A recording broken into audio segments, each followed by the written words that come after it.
A hero that defeats his enemy with a single punch? That's the story of One Punch Man. Hey guys, so in this video I'm going to talk about the first season of One Punch Man. I will be reviewing the whole season and mostly glazing the work Madhouse has done in 2015, all while drawing this anime artwork from One Punch Man. If you are new to the channel, I am Dini Merrick and I talk about anime, manga, gaming and art. Well, right from the start, you might think, how are they going to make a story out of a hero that defeats his enemy in a single punch? But they made it in a very interesting way.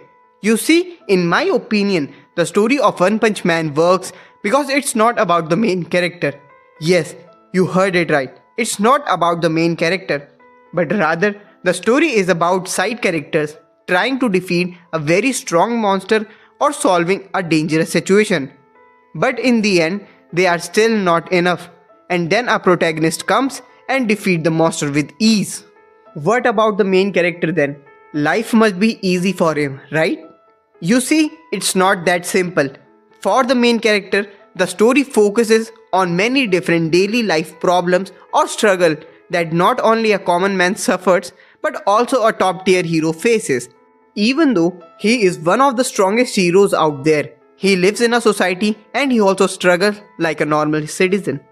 The story also makes fun of different parts of our society in a very unique way, in which they construct the very problem and differences in the society that we all face in modern day. You will understand that throughout the video. For a normal individual, it's just a normal fun little show that everybody, including myself, have seen. But if we dive in and see the bigger picture the story is trying to show, it amazes me every time how the author has written such a simple and such a complex story at the same time. The person that created this story goes by the pen name One. He actually published this story on an app called Webtoon, but the story was so good that the people all around the world loved it, and it even impressed the famous mangaka artist Yusuke Murata. Yusuke requested One to let him redraw the art of One Punch Man with the same story, and that's how we get such an amazing story with such a beautiful art style. Each episode will have multiple monsters and their story ends very quickly within an episode or two, but it ends with a moral or life advice. So let's start with the first episode. The opening of first episode is fabulous. Anime just drops us right into the chaos, and here Saitama defeats the first monster, Vaccine Man, with a single punch. For many, defeating a monster with a single punch is a blessing, but for Saitama, it was a curse. He became so powerful that he defeats all of his enemies with a single punch, and that's not something he wants. For him, defeating monsters gave him enjoyment, and if he does it very easily, then there is no fun in it. We see it in real life too. Many people that have achieved so much in their field, suddenly they leave it for something else because they don't feel fulfilled. Imagine the same thing, but there's nothing to switch to. Back to the anime, for Saitama, it was not always that way. We also saw a little bit about his backstory from 3 years ago, where he was powerless but still defended a kid from a monster. He always wanted to become a hero, but now that he is one, he doesn't feel fulfilled. Right after that, we got introduced to our second monster. Let's call him a giant creature. He wanted to kill Saitama, who was sitting on his left shoulder, but accidentally killed his brother who was sitting on his right. In anime, it was an hilarious scene, but if we dive deep behind the morals, it can also be interpreted as when people try to achieve something, they go to an extent that it will hurt the people that they care about and hurt them too. This monster was human too, that wanted to become the strongest creature, but in the process, he ended up hurting his older brother who he cared for. The worst part, he wasn't even the strongest. Saitama defeated him with a single punch at the end. After this incident, Saitama expressed his feeling again. He is afraid that in exchange of his power, he lost all of his emotions. But right after that, we saw a massive fight and a horde of monsters attacked Saitama. And in that fight, we saw him enjoying the moment, enjoying every second of it. So this is what he wanted, but in the end, it turned out to be a dream. The second episode starts with a darker tone. There's a mosquito outbreak and everybody is warned not to leave their homes. Saitama here finds himself irritated by a mosquito. It's such a relatable problem and that's what makes it funny. We got introduced to a character who seems to be tracking down the problem. But we also saw a random thief breaking into shop and stealing what he could. This is another life lesson that we got from the story, that even in emergency, some people are willing to risk their life for superficial things and many times they pay a hefty price for it. Here, in this case, he loses his life. We found out that the character that was introduced is a cyborg and he fought the monster that was controlling the mosquitoes. But he was not powerful enough and as always, Saitama was the one that saved the day. In the anime, it wasn't clear, but in the manga, we know that the mosquito monster didn't die from this and we see her later in the story as a background character. In the second half, we got to know Genos' backstory and his motives, but Saitama was not interested in it. And here, we can learn a very crucial thing about life. Even though Saitama helps many people and saves many without expecting anything in return, he is not interested in people's life. About Genos' backstory, he was a normal boy, but a crazy cyborg attacked his village and killed many. Fortunately, he survived the incident and turned into a cyborg. Now his goal is to find that cyborg.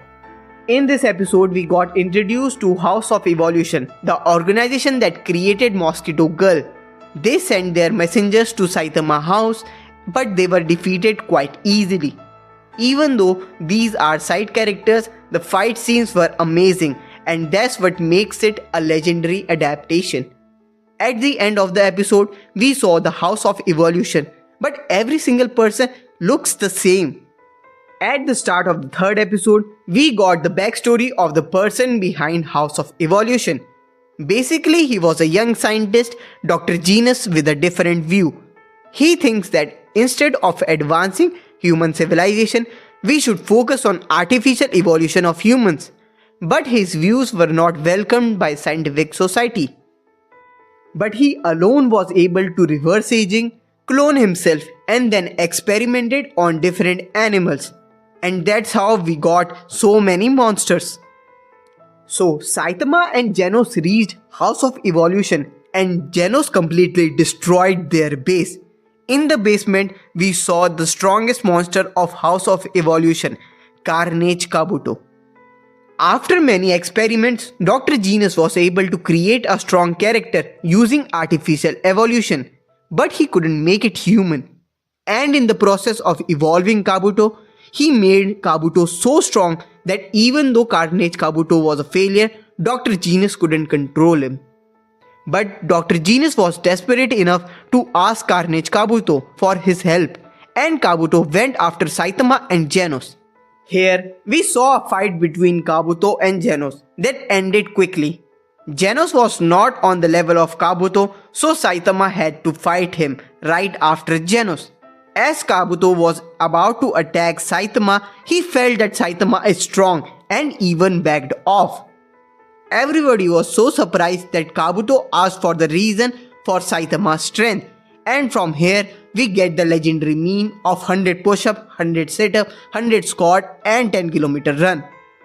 But among all the chaos, we got one of the most beautiful lines that we should never forget. Human beings are strong because we have the ability to change ourselves. But of course they didn't believe him. Kabuto went into his Carnage mode and he got defeated by Saitama in a single punch. Watching this happen, Dr. Genus lost his ambition for evolution. As always, the fight scene was amazing. Fourth episode started with a group of people questioning the structure of society. Why do we have to pay for food? Why do we have to work? Why do the people that do shady business and wrongdoings have all the money they want?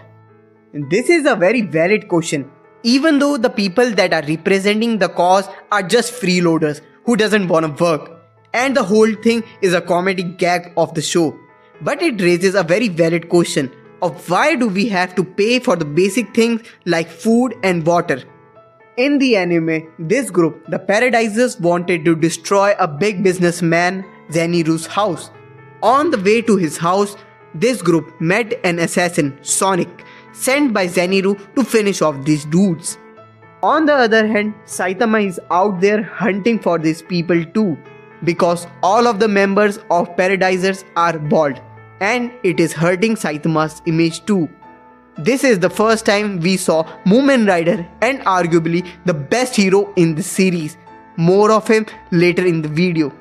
All the members of Paradisers were easily defeated by Sonic, but the leader Hammerhead ran away. Or so he thought. He met Saitama, who easily defeated him in a single punch. Sonic, in search of Hammerhead, met Saitama and mistook him as a member of Paradisers and attacked him. But Saitama was far superior to him and deflected every attack. In a very hilarious way, Saitama defeated Sonic.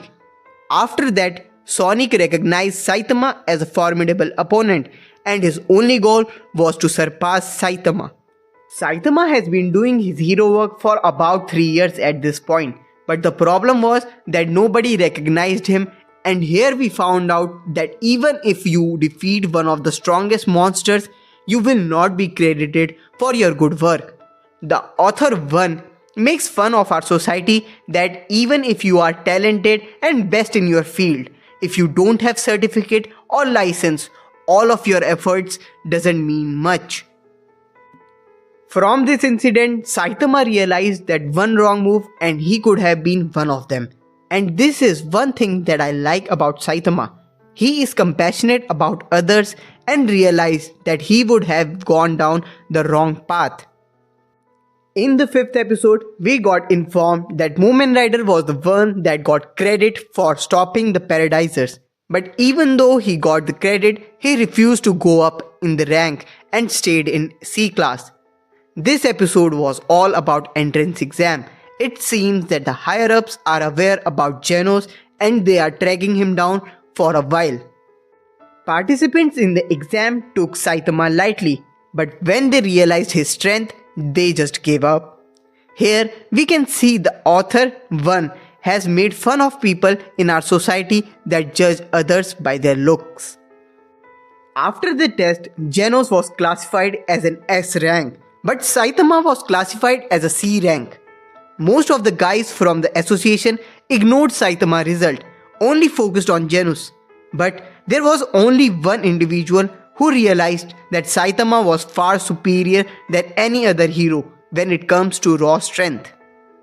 In this scenario, Saitama was in C class because he couldn't write an essay. But he excelled so much in physical tests that he broke all of the previous past records set by other participants. It's a perfect example of how people ignore other things when they have eyes fixed on something particular or someone. Even though to save people, all you need is strength. Even though Saitama was poorly judged, his attitude towards it was admirable. He just took it and kept on moving forward. He knows that he is stronger than Genos, but he still admired him, calling him pretty amazing. Snake, an A-class hero who was jealous of Saitama and Genos, tried to attack Saitama, the lower of two, even though he knew about Saitama's strength. Snake got defeated pretty easily, and it shows how jealousy can cloud our decisions. The second half of the episode contained the fight between Saitama and Genos, and this fight is one of the best fights in the whole series. To be honest, it was not even a fight, but rather a display of power from Genos and Saitama. Throughout the whole fight, Saitama was playing with Genos, but on the other hand, Genos was giving his best. The animation, the sound effects, the illustration, all the other elements were absolutely amazing. At the end of the episode, Amai Mas came to meet Genos, and he seemed to have a special position in the organization, even though he is A-class rank 1. I am curious to see how strong he really is. In the 6th episode, we got information that C-class heroes deal with the most basic type of problems or crimes, and they constantly have to keep working or their name will be erased from the organization's list. This was a huge shock for Saitama, and he knows that he can't bring Genos with him. The situation creates so many comedic scenes of how Saitama makes his theories to distract Genos and how he runs throughout the city just to find something bad happening. In the city, he met Sonic, who wanted to fight Saitama, but Saitama didn't want to fight him. Saitama was stressed and frightened because of the deadline, so someone reported him, and to respond to the complaint, a hero came. The hero was Tank Top Tiger, 10th rank hero of C class. Even though he knew Saitama was not an offender, he still confronted Saitama. He just wanted to show off to the public and make Saitama a bad guy in front of everybody. In our society, we meet people like this on regular basis who blame innocent people and make them villain of a bad situation. Sonic was frustrated by Saitama's refusal to fight, so Sonic knocked out Tank Top Tiger and started to create havoc in the city, hoping Saitama will come and fight him. Saitama realized a bad guy was in front of him and knocked him out in a single chop. This is also the episode where we first saw Tatsumaki, Watchman Dog. Both of them are S-class heroes. In the second half of the episode, we got to see a fight between a strong monster versus Spring Mustachio and Golden Ball, who are both A-class heroes. These two hero duo is one of the most remarkable duo in A-class.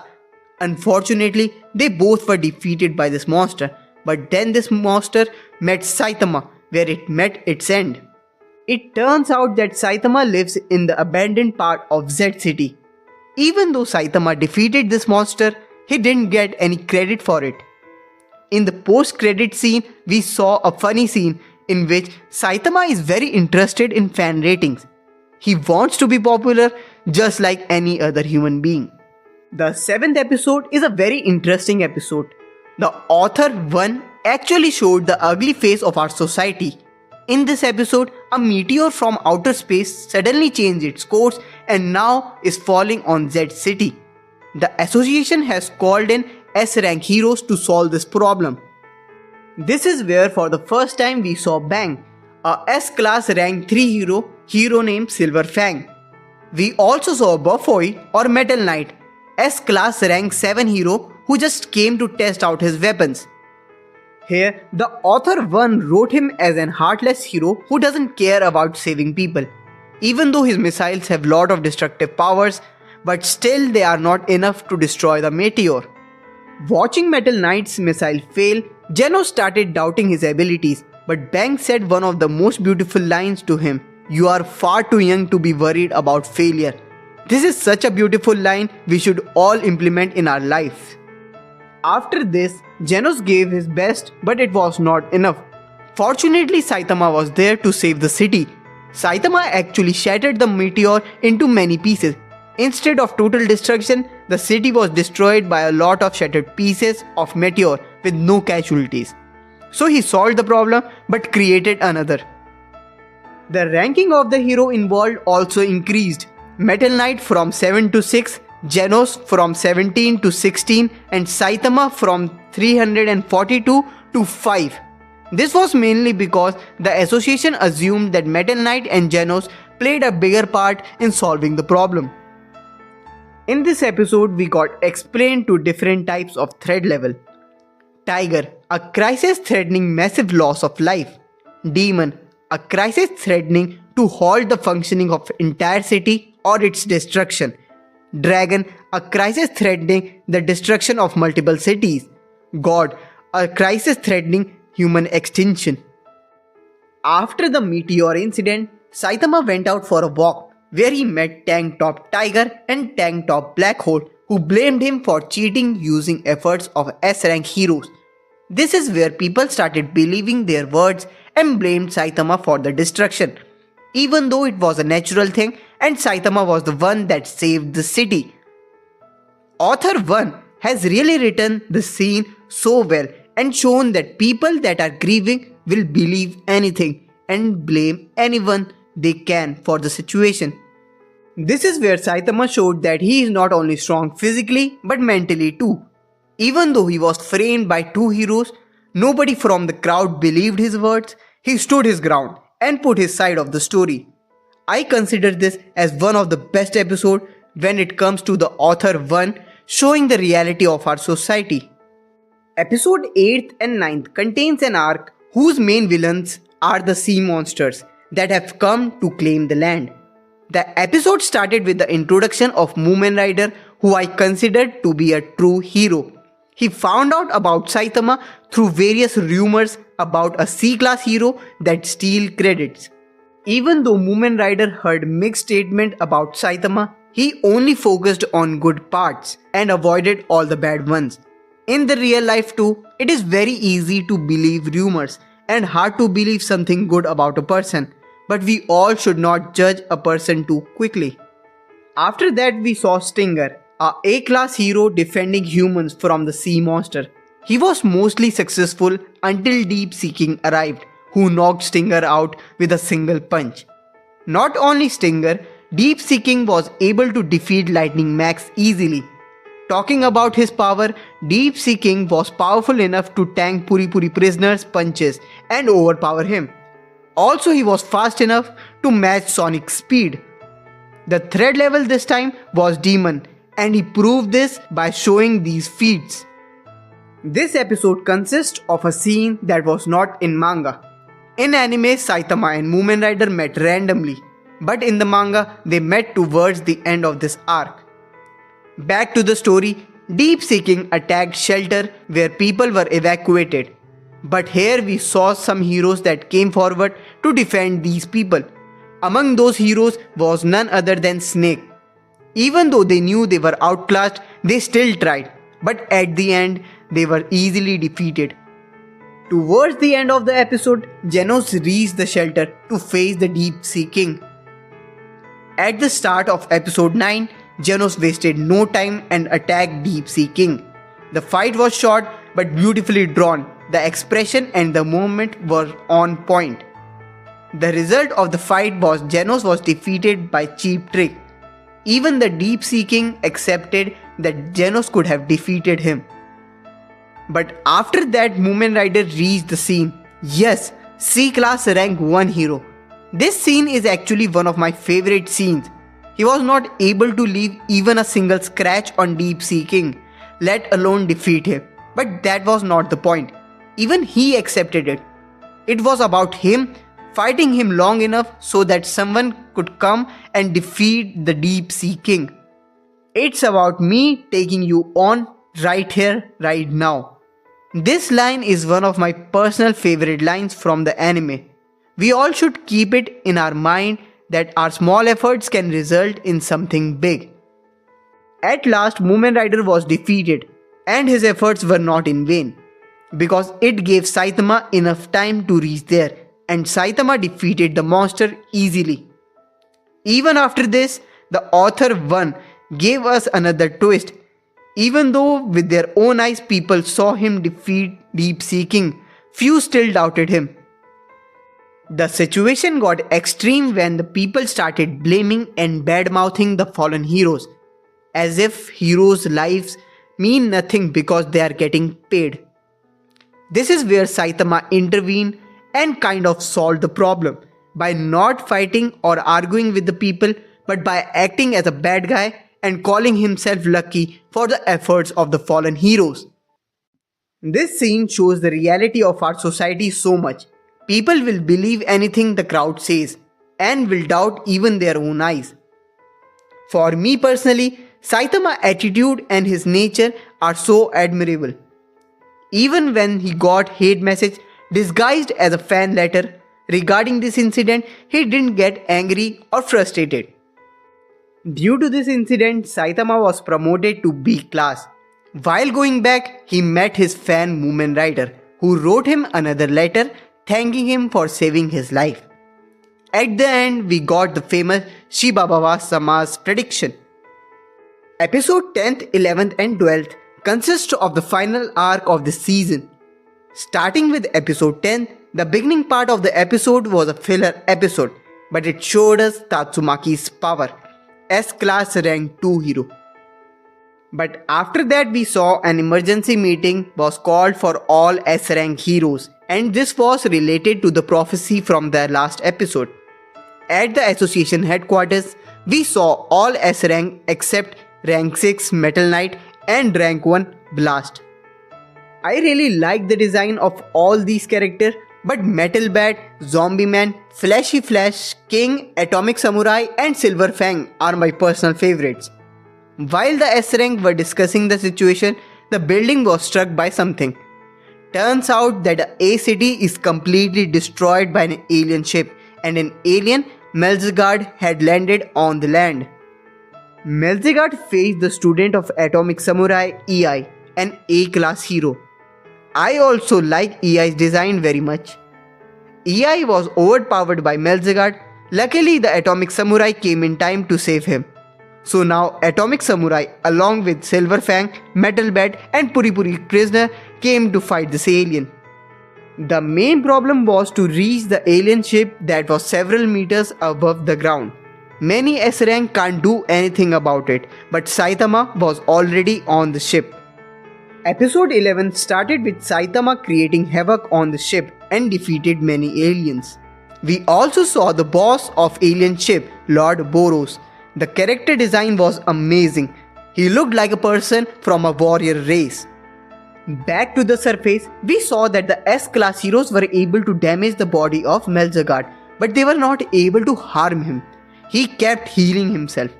Metal Bat was the one that noticed a marble-looking ball that contained his life force. Everybody fighting Melzigard started fighting him more furiously. On the other hand, Saitama was destroying the ship and he came across one of the elite warriors that was left, but he defeated him too. After that, he reached a room where he met the boss of the aliens, Boros, the dominator of the universe. Boros is here because he wanted to fight someone on his level. Wherever he went, he found himself to be the strongest. He wanted a real challenge. Someone told him that he would find his match here. The moment Boros saw Saitama, he realized that he is the finest warrior of this planet and felt no limit to his power. On the surface, Moomin Rider helped many people reach a safe place. Once again, he put his life in danger and rescued many people. Episode 12 started with a fight between Saitama and Boros. And even from the start, you can guess that this is the final fight of season 1. Throughout the fight, Boros was going all out. Saitama was mostly defending. From the surface, Tatsumaki was trying to bring down the ship by attacking it from below and damaging the lower part. We also get some info about Metal Knight from Drive Knight. According to him, Metal Knight is Genos' enemy.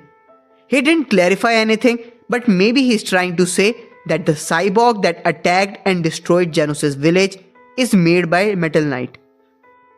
We also saw S-Class defeating Melzigard. Atomic Samurai used so many cool attacks and Silver Fang is okay even after taking Melzigard attack head on. On the ship, Saitama and Boros were fighting intensely. Boros was giving his everything and also he was enjoying the fight. On the other hand, Saitama was mainly defending himself. Boros displayed overwhelming power, but it was overwhelming for other heroes. Saitama was trying not to defeat him with a single punch. At the end of the fight, Saitama hit him with a serious punch and finished him off. But while Boros was taking his final breath, he realized that he failed to push Saitama to his limits. Boros was actually one of the strongest enemy Saitama has faced. He tanked few of Saitama's punches, but he still wasn't enough. After Boros was defeated, the energy sphere was destroyed and ship went down. When everything was settled, we saw two heroes on the scene.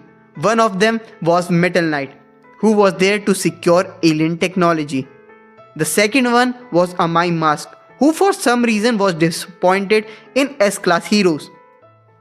I don't know if he's someone important or not, but by the way he acts and behaves with S-Class indicates that he is either very lucky that S-Class are not taking him seriously or he is someone very important. This is where season 1 of One Punch Man ended.